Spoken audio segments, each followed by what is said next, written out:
Okay, so I've titled this Effectively Engaging Culture Externally. And that external designation is there because we're only going to be looking at the external side of engaging culture um, as opposed to the internal side of engaging culture as well. Um, that was the internal side was the focus of my research paper for this class as well. But due to time constraints, we're only going to be focusing on the external side of things. And so that's going to come into play here in a little bit. But first, we need to define what exactly is culture. And among many definitions, I really like this one, how Darren Patrick and Matt Carter defined this in For the City. They said culture is really about what people think, how they feel, and what they do. Many things can go into the makeup of a culture. So things like religion and beliefs and core values and language and um, how they feel about the arts and entertainment and several other things. The list can go on forever, but it basically boils down to what people think, how they feel, and what they do. And with regard to how Christians approach culture, this concept of contextualization comes up, even more so in the seminary context of how we contextualize the gospel.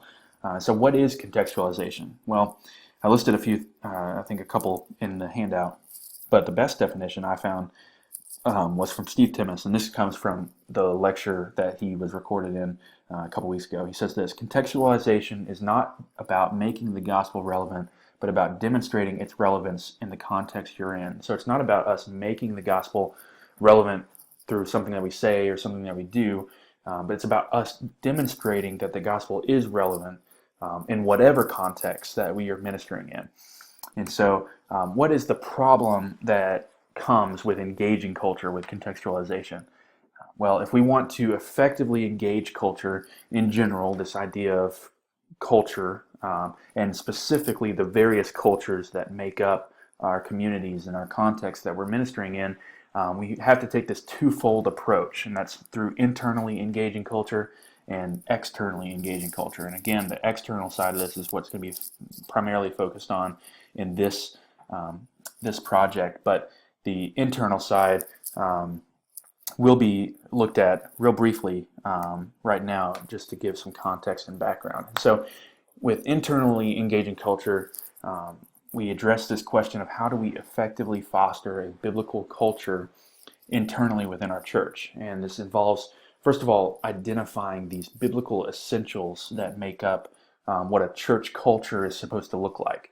So the things that we say, the things that we believe, the things that we do, what drives those things, the underlying currents that make up those things. Scripture identifies both descriptively and prescriptively what the church is supposed to be made up of as far as the culture that is created within the church body. And so these essentials, things like commitment to sound teaching, commitment to the authority of the scriptures, commitment to practicing the Lord's Supper and baptism, and making disciples, like these essentials, and there's some others that go along with that. We don't have time to delve into those, but these essentials we are to guard with fervency and protect those things. But we're also supposed to maintain flexibility on what is non-essential. So non-essentials would be things like the color of the carpet in our worship setting, the worship setting itself, like whether it's a building or under a tree or whatever that may be, or even the worship style of songs that we sing in the worship gathering. So those would be non-essentials, and those are the things that we are to hold less tightly to. And so that's what internally engaging culture looks like. It's identifying these biblical essentials and guarding them, and also maintaining flexibility, holding less tightly to those things that are non-essential. So externally engaging culture, on the other hand, looks at this question of how do we effectively engage the cultures around us with contextualization of the gospel. We're basically going to look at this through the four lenses of the missional helix, which are theological reflection, cultural analysis, historical perspective, and strategic formation. So digging into theological reflection, we have first here, these are all in the notes, the Great Commission that Jesus says, make disciples of all nations. And that's highlighted there because built into this command to make disciples is this non-discrimination among different peoples and nations and groups of any kind. And so wherever we are called, wherever we are going as we are going, we are to make disciples of all nations. We are to cross cultural boundaries. We are to contextualize the gospel to wherever we are. And so this is built into our primary command as followers of Christ.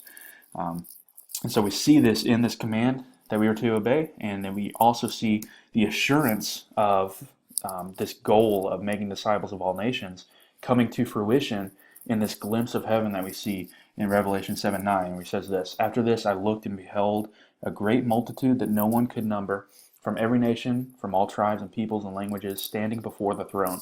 And so not only do we see this goal of making disciples within the Great Commission command that we have from Christ, we also see that God will bring this to fruition.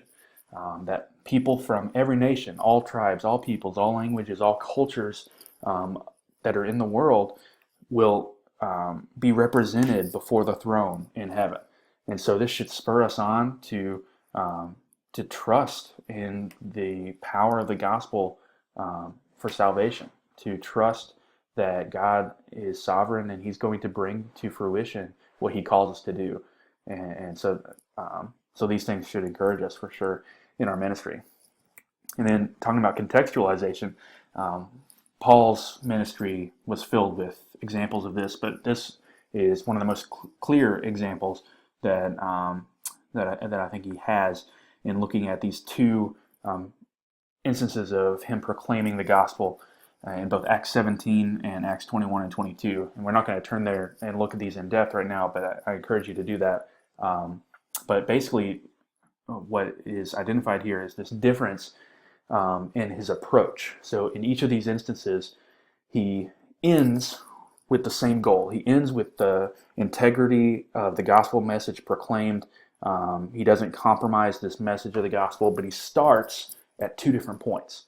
And those two different starting points are formed from contextualizing the gospel proclamation to the respective areas where he's ministering at the time.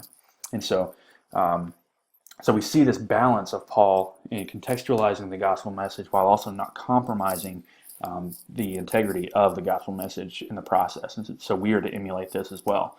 And we also see examples of contextualization in Jesus' ministry. First of all, to not compartmentalize our gospel proclamation, but to live with gospel intentionality, to do the ordinary things in an extraordinary way by proclaiming the gospel.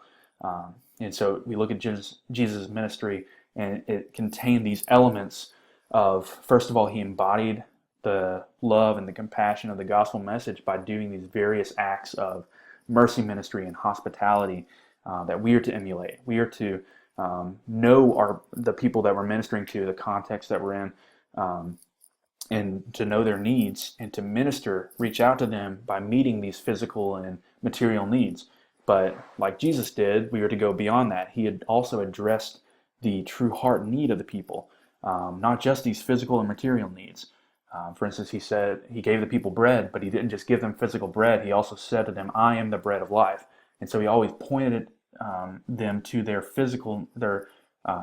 true spiritual need of Christ and proclaim the gospel message to them. And so we are to emulate this as well, to reach across cultural borders and language barriers and other things like that through acts of mercy ministry and hospitality. But we are also to ultimately point them to Christ and address the true heart need of the people, not just their physical and material needs. So moving on to cultural analysis now.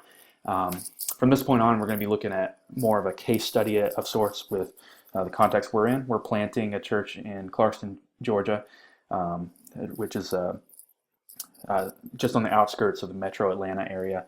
And it's going to be, as you're going to see, it's pretty diverse. But in general, J.D. Payne wrote a book called Discovering Church Planting. It's in the bibliography of the handout. Highly recommend you pick up this book. It's a big book. It's well worth it to keep on your shelf and use in ministry. But he outlines some questions in identifying the cultures around us and looking at taking this learning posture to find out what the needs are and how to best meet those needs and how to best serve them through gospel proclamation as well. Questions like, what are their ages? What are their marital statuses? What are their income levels? What's the general lifestyle of the people What are the hurts of the people? What causes them the most fear, the most joy, etc.? These questions are outlined. Darren Patrick does the same thing in his book, and that's also in the notes.